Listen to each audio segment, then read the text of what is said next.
اللہ تبارک و تعالیٰ نے انسان پر جو فرائض مقرر کیے ہیں، روزہ انہی فرائض میں سے ایک ایسا فرض ہے جس میں صفات بندگی عروج پذیر نظر آتی ہے۔ اس کو فرض قرار دیتے ہوئے اللہ تعالیٰ نے قرآن پاک میں ارشاد فرمایا ہے، یا ایھا الذین آمنوا کتب علیکم الصیام کما کتب علی الذین من قبلکم لعلکم تتقون۔ مومنو، تم پر روزے فرض کر دیے گئے ہیں جیسا کہ تم سے پہلے لوگوں پر فرض کیے گئے تھے تاکہ تمہیں پرہیزگاری نصیب ہو۔ ایام معدودات، یہ روزے گنے ہوئے دنوں کے لیے ہیں، تو تم میں سے جو کوئی بیمار ہو یا سفر میں ہو وہ اتنے روزے اور دنوں میں رکھ کر گنتی پوری کر لے، اور جنہیں روزہ رکھنے کی بالکل طاقت ہی نہ ہو تو وہ ایک روزے کے بدلے ایک مسکین کو کھانا کھلا دیں، اور جو اپنی طرف سے زیادہ نیکی کرے تو یہ اس کے لیے زیادہ بہتر ہے، اور روزہ رکھ لینا تمہارے لیے بہتر ہے اگر تم سمجھ سکو۔ شہر رمضان الذی انزل فیہ القرآن،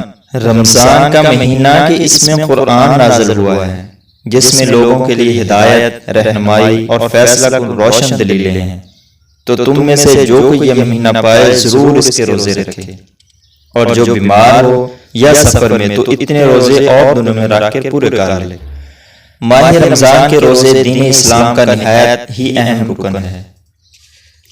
روزے کو سیام کا نام اس لیے دیا گیا ہے کہ سیام کے معنی ہے رک جانا، ترک کر دینا، اور اصطلاحی شریعت میں نفس کی رضا و خوشنودی کو اللہ تعالیٰ کی رضا و خوشنودی پر قربان کر دینے کا نام روزہ ہے۔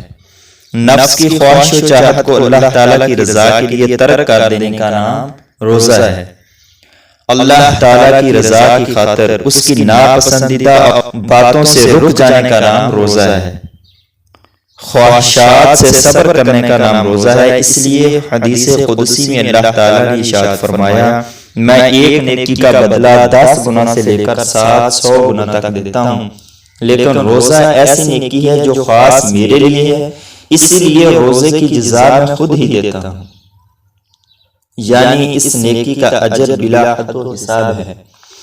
چنانچہ فرمان الہی ہے، انما یوفی الصابرون اجرهم بغیر حساب، صبر میں استقلال سے کام لینے والوں کو صبر کا صلہ بے شمار ہی ملے گا، یعنی ان لوگوں کے لیے اجر و ثواب کا کوئی حساب و شمار نہیں ہو سکتا جو خواہشات سے صبر کرتے ہیں۔